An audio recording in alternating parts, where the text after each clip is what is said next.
Assalamualaikum warahmatullahi wabarakatuh. Saya Ilham Maulana, kelas PHKC semester 2, nomor NIM 121201130004. Soal pertama, jelaskan sistem kerabatan, perkawinan, kewarisan dan penyelesaian masalah dari masyarakat hukum adat Minang, Melayu, Batak dan Jawa. A. Sistem kerabatan. Yang pertama, sistem kerabatan adat Minang. Sistem kerabatan adat Minang, mereka bersistem kerabatan matrilineal. Ini menurut garis keturunan ibu. Ini kedudukan seorang anak atau kedekatan seorang anak lebih dekat kepada ibunya. Apabila seorang anak memiliki suku yang tersebut ambil dari suku ibunya, anak tersebut lebih dekat kerabatannya kepada kerabat ibunya. Yang kedua, adat Batak. Batak, mereka memiliki sistem kerabatan patrilineal, yakni kerabatan mereka anak tersebut lebih dekat kepada kerabatan ayahnya. Yakni di Batak tersebut mereka memiliki marga seorang anak diambil dari marga bapaknya. Yang ketiga, Jawa dan Melayu, mereka memiliki sistem kerabatan parental. Sistem kerabatan parental ini ialah seorang anak dekat kepada kedua kerabat baik ayah maupun baik ibunya. Anak ini mendapat menerima warisan baik dari ayah maupun dari garis keturunan ibunya. Yang kedua, perkawinan. Minang dan Batak memiliki sistem perkawinan eksogami. Ini di adat Minang mereka tidak diperbolehkan untuk menikah sesuku. Di adat Batak mereka tidak diperbolehkan untuk menikah dengan orang yang semarga dengan mereka, tetapi mereka disuruh atau dianjurkan untuk menikah keluar dari suku atau marga mereka, karena mereka beranggapan orang sesuku dan semarga dengan mereka tersebut sebagai keluarga, saudara atau saudara mereka. Sedangkan adat Jawa dan Melayu, mereka tidak memiliki larang dalam pernikahan kecuali pernikahan dengan tali sedara atau seperti dengan ayah atau ibu, kakak, adik. Yang ketiga, kewarisan. Kewarisan Minang, di Minang tersebut sistem pewarisannya lebih cenderung kepada perempuan, yakni perempuan lebih banyak mendapatkan harta warisan daripada laki-laki. Yang kedua, Batak. Di Batak tersebut perempuan tidak mendapatkan warisan sedikit pun. Yang mendapatkan warisan ialah dari anak tersebut mendapat warisan dari garis keturunan bapaknya, dari keturunan ibunya tidak. Sedangkan yang Jawa dan Melayu, mereka memiliki parental, yakni baik dari ayah maupun ibunya, sang anak tersebut mendapatkan warisan baik dari kerabat ayahnya maupun kerabat ibunya. Anak tersebut mendapatkan harta warisan. Kelima, cara penyelesaian masalah. Cara penyelesaian masalah dari adat Minang ialah diselesaikan dengan musyawarah bersama nenek mama dan kerapatan adat. Di Batak, mereka menyelesaikan masalah dengan musyawarah adat di Dalihan Natolu bersama ketua adat dan yang melakukan pelanggaran. Yang ketiga, Jawa, musyawarah mufakat bersama ketua adat, dan Melayu, mereka bermusyawarah mufakat dengan pemangku adat atau lembaga adat Melayu. Nomor 2, jelaskan tahapan-tahapan yang dilalui dalam perkawinan dari masyarakat adat Minang, Jawa, Melayu, dan Batak. Yang pertama, Minang.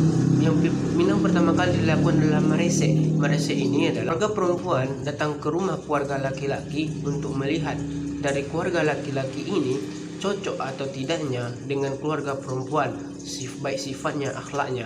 Yang kedua, manimang dan batimbang tando. Manimang dan batimbang tando dilakukan setelah marese, yakni apabila keluarga perempuan setuju dan memiliki kesetujuan atas keluarga laki-laki dan laki-laki yang ingin menjadi calon menantu, mereka akan melakukan manimang dan batimbang tando sebagai bertukar simbol pengikat perjanjian dan tidak bisa diputuskan secara sepihak. Yang ketiga, mahantasiria. Mahantasiria dilakukan kepada nenek mama sanak saudara untuk memberitahukan dan meminta restu kepada nenek mama tersebut. Yang keempat, babako dan babaki, yakni keluarga calon ayah dari mempelai perempuan. Mereka memberikan bantuan berupa uang ataupun yang sesuai untuk acara pernikahan tersebut. Yang kelima, malam bainah dilakukan sebelum acara akad nikah, yakni mempercantik atau memperindah tangan dengan inai. Yang keenam, menjemput marapulai. Menjemput marapulai yakni pengantin perempuan pergi ke rumah pengantin laki-laki untuk menjemput pengantin laki-laki dibawa ke rumah pengantin perempuan. Yang ketujuh, penyambutan di rumah anak daro. Penyambutan di rumah anak daro ini ialah apabila sudah dijemput pengantin laki-laki dari rumah yang dibawa ke rumah pengantin perempuan, maka di rumah pengantin perempuan tersebut pengantin laki-laki ini disambut oleh keluarga, nenek mama dari pengantin perempuan. Yang kedelapan, akad nikah. Akad nikah dilaksanakan atau lakukan sesuai dengan syariat Islam.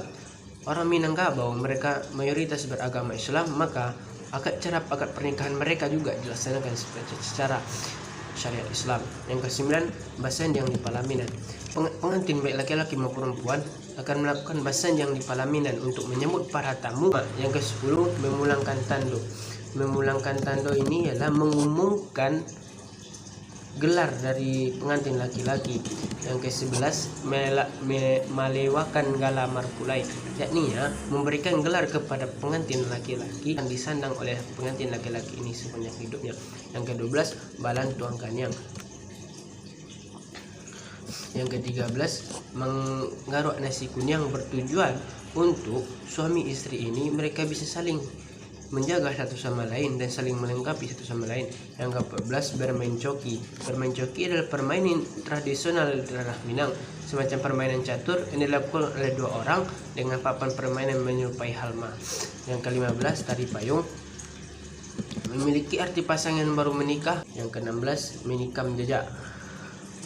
Seminggu setelah melaksanakan akad nikah, sang pengantin akan pergi ke rumah orang tua serta nenek mamak pengantin laki-laki dengan membawa makanan. Tujuannya untuk menghormati dan memuliakan orang tua serta nenek mamak tersebut.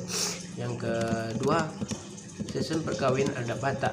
Yang pertama, mangaririt. Mangaririt di sini ialah pengantin laki-laki pergi ke rumah pengantin perempuan untuk melakukan atau melihat calon dari pengantin laki-laki tersebut atau pasangannya.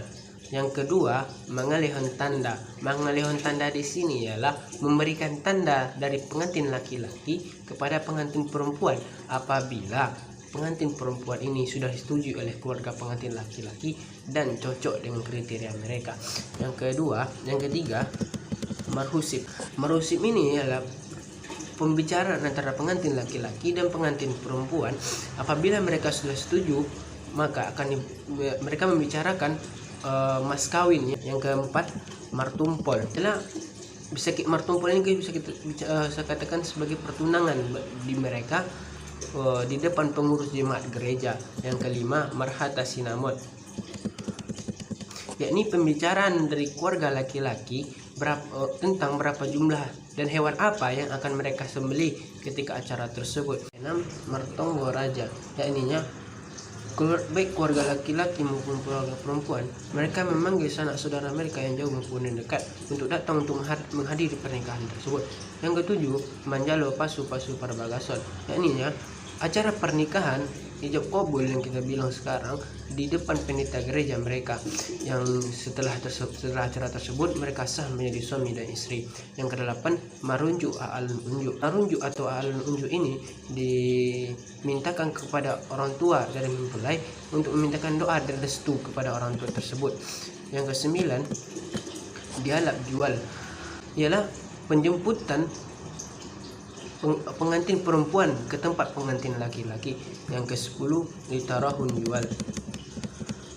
Jika pernikahan tersebut dilakukan di rumah pengantin laki-laki, maka pengantin perempuan diperbolehkan pulang ke rumahnya tersendiri dan besoknya akan diantar lagi oleh orang tuanya ke rumah pengantin laki-laki. Yang ke-11, paulek une. Paulek une ialah acara berkunjung antara kedua keluarga. Kunjungan tersebut berselang setelah 3 hari upacara pernikahan dilaksanakan. Biasanya pihak pengantin akan mengunjungi rumah keluarga laki-laki, baru mengunjungi keluarga rumah perempuan. Yang ke-11, manjai.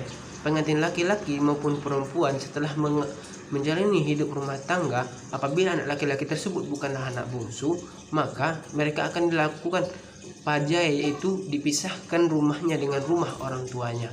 Yang ke-11, maningkir tangga, yakni mengunjungi rumah pengantin laki-laki oleh pengantin perempuan. Yang ketiga, adat Jawa. Yang pertama, upacara taruh. Upacara taruh adalah upacara yang mengawali prosesi perkawinan di adat Jawa tersebut, yakni pengantin laki-laki melakukan penyelidikan terhadap pengantin perempuannya. Yang kedua, upacara nyantri. Setelah dilakukannya upacara taruh oleh pengantin laki-laki kepada pengantin perempuan, maka dilakukanlah upacara nyantri sehari atau 3 hari sebelum upacara ijab kabul dilaksanakan. Calon pengantin laki-laki sudah diserahkan kepada orang tua calon pengantin perempuan. Yang ketiga, upacara siraman. Upacara siraman ini sebagai lambang untuk membersihkan lahir maupun batin dari calon pengantin. Yang keempat, upacara ngiri. Upacara ini dilakukan dengan tujuan supaya calon pengantin benar-benar bersih lahir dan batin. Yang ketujuh, upacara midodarani. Upacara midodarani bertujuan dilakukan pada calon pengantin perempuan sampai dengan jam 12 malam, tidak boleh tidur dan keluar dari kamar. Yang keenam, upacara ijab. Upacara ijab ini dilakukan oleh pengantin laki-laki maupun perempuan di depan kedua orang tua mereka. Yang ketujuh, upacara panggi ialah upacara simbolis bertemunya pengantin laki-laki dengan pengantin perempuan. Upacara ini dilaksanakan setelah upacara ijab dan qabul. Upacara adat Melayu. Yang pertama, merisi.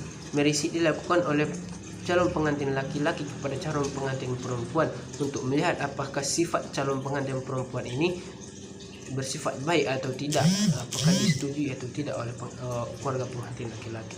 Yang kedua, meminang. Setelah diketahui atau disetujui dan cocok untuk jadikan menantu, maka yang kedua dilakukan meminang. Yang ketiga, mengantar tanda. Mengantar tanda ini ialah yang setelah disetujui oleh keluarga perempuan.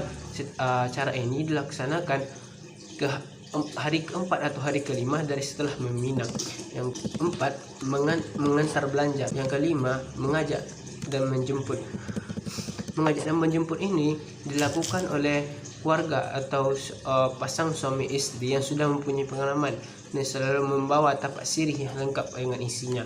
Yang keenam, menggantung-gantung. Yang ketujuh, barandam. Upacara ini lazim dilakukan setelah malam berinai, yaitu keesokan harinya berandam. Pada hakikatnya melakukan pencukuran bulu roma pada wajah dan tengkuk calon pengantin wanita, sekaligus juga membersihkan mukanya. Yang ke-8, berinai. Berinai ini dilakukan sebelum acara khatam Quran. Yang ke-9, berkhatam Quran. Yang ke-10, akad nikah. Yang ke-11, tepuk-tepung tawar, yakni tepuk-tepung tawar yang diikuti oleh pengantin laki-laki maupun pengantin perempuan setelah keduanya duduk di pelaminan. Yang ke-13, bersanding. Bersanding ini ialah upacara menudukkan atau menyandingkan pengantin laki-laki dengan pengantin perempuan di atas gerai pelaminan.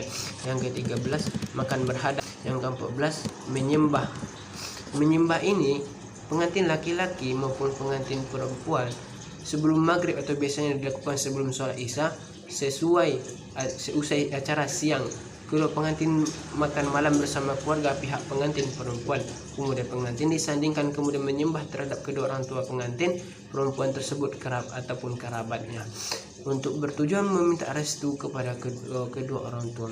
Soalan nomor 3. Cari artikel atau jurnal yang menjelaskan tentang keberfungsian lembaga adat di masyarakat adat Minang Batak atau Melayu dan Batak. Kemudian dibaca secara mandiri, dijelaskan beserta menyebutkan judul penulis, nama jurnal lembaga, dan menerbitkan volume keberapa. Yang pertama, judul peran lembaga adat Melayu Riau dan pengembangan budaya Melayu Riau di Kota Pekanbaru, dengan penulis Yeti Anmeliza. Volume pertama. Dari jurnal tersebut, saya dapat mengambil kesimpulan bahwasannya LAMR atau Lembaga Adat Melayu Riau berupaya untuk meningkatkan kesadaran masyarakat di Kota Pekanbaru untuk mengembangkan dan melestarikan adat di kota Pekanbaru tersebut. Dikarenakan kurangnya kesadaran masyarakat di Kota Pekanbaru, dikarenakan banyaknya pendatang dan suku-suku yang ada di Kota Pekanbaru. Yang kedua, jurnal yang saya ambil adalah peran lembaga adat di Dalihan Notolu dan dalam menyelesaikan permasalahan kekerasan rumah tangga. Penulis Harlina Lamban Batu, lembaga yang menerbitkan Visip Uir volume ke-6, menjelaskan bahwasanya peran Dalihan Notolu dalam menyelesaikan penyelesaian permasalahan kekerasan di rumah tangga, tidak hanya kekerasan kepada istri atau dan kekerasan kepada anak.